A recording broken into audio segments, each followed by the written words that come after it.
Aing mama nilangit lah, tiba ngajemput doang juga. Aku nungguin mani 2 jam. Ih, untungnya aku itu HP-nya belum lobet. Jadinya aku nungguin tadi untung sambil scroll TikTok aku teh. Aing mah heran kalau janjian jam berapa datangnya jam berapa, heran teh ya.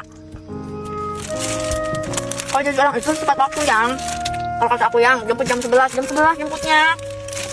Jangan ngaret-ngaret kan kenal juga tuh. Perempuan masukkan yang tepat waktu yang di mana-mana juga. Nggak ada yang namanya harus nungguin 2 jam. Ini mah aku dari tadi 2 jam lah nungguin kamu. Bete aku jadinya. Itu harus sempatin janji tuh harus disempatin yang. Aing mah.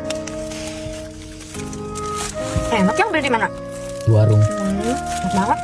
Apa-apa sih sebenarnya, yang penting kamu ngomong dulu sama aku yang aku telat macet, nggak apa-apa sebenarnya. Semuanya juga hidup itu emang indah yang kalau ada komunikasi ngomong nanti banyak kalau yang telat ya.